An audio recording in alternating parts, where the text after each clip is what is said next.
Hello again, all of my lovelies out there. Good morning, good evening, good sleepless night to you. My name is Aidan. I'm the CDjunky, and thank you for joining me today.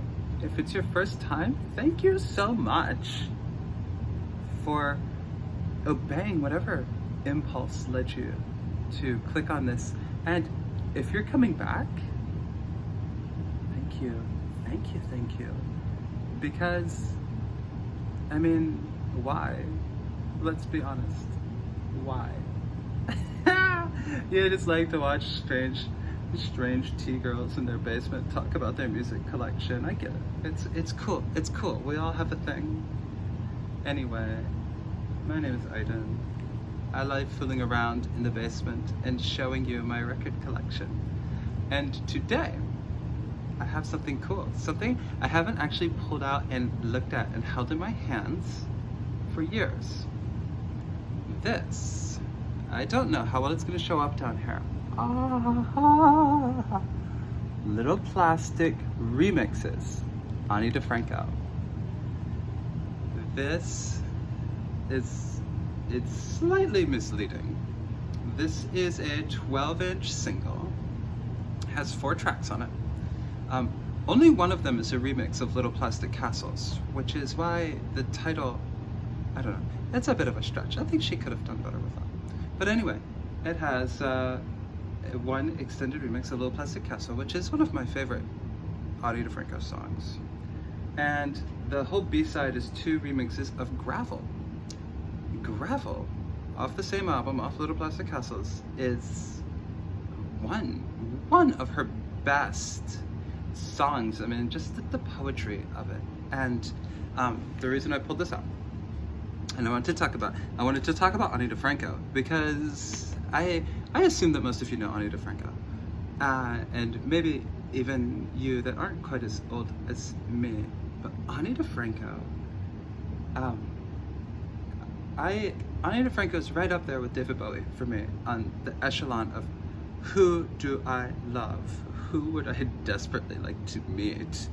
And my girlfriend at the time, was going to a small college in Indiana. I was a student at Ohio State. I lived in a house just off campus with 7 boys. I myself thought I was the 8th boy at the time, but my wife played some Ani DiFranco for me one time when we were together, and I loved it. She played me Out of Range, and I fell in love with Ani DiFranco right away, and I brought it back to my house with my 7 boy roommates. And I said, guys, yeah, I got something for you. You have to hear Ani DiFranco. And we all fell in love with her. And I think that deserves a second to sink in. 8 college guys, all loving Ani DiFranco. We were ahead of our times. And, you know, just an aside, I talked to one of my old roommates the other day, and we were talking about me and my transition and all of that. And he said, you know, one of us had to be some kind of queer with all of the Ani going around, and it's true. But we fell in love with Ani DiFranco, and she came to Ohio State, Mershon Auditorium, and we all got tickets. Not just everyone from the house, but also my wife and all of her friends. We had this big expedition, and we saw Ani DiFranco. I ended up seeing Ani DiFranco. I've seen her at least 3 times live in my life. The last time I saw her was couldn't have been the last time, was it? My God, it's been that long. During the last tour she was on, my wife and I went to see her, and at the merch booth, they had this album. I bought it. I didn't even have a turntable at the time, but I still loved to collect. And I bought Ani DiFranco on vinyl because you never saw it. This came out in 1999. I bought it later than that, and it's still in the plastic. it's still sealed. I haven't had the heart to break this seal. I don't know why.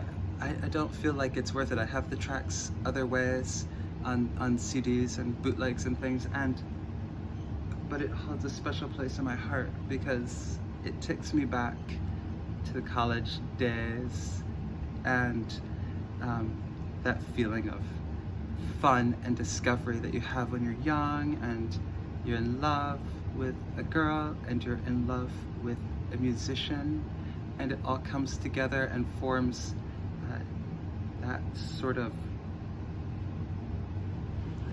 that part of your emotional vocabulary. When you're a very young person, you can't always say what's in your heart or on your mind, and Ani DiFranco is such an amazing poet, and she just had a way of just painting those pictures and uttering those phrases that you wished you could have as a young person. And so she was very influential on me, and it formed a big part of that young experience. So I hope that I haven't gotten too sentimental, and I hope that maybe if you don't know Ani DiFranco, you will go out and pick her up, find little plastic castles. And if you're really, really into it, maybe one of you out there also has one of these, because I don't see very many of them, and I don't know if you could get them anywhere but her Righteous Babe website or the concerts. So if you have one and you got it at a concert, let me know. That would be awesome. Anyway, I've rambled. I do that. I hope you could hear me over the furnace. I hope all of this doesn't just suck. I feel like it does, but that's cool. I love you all. Thank you for watching. Thank you for hanging out with me, and I'll see you next time. Mwah.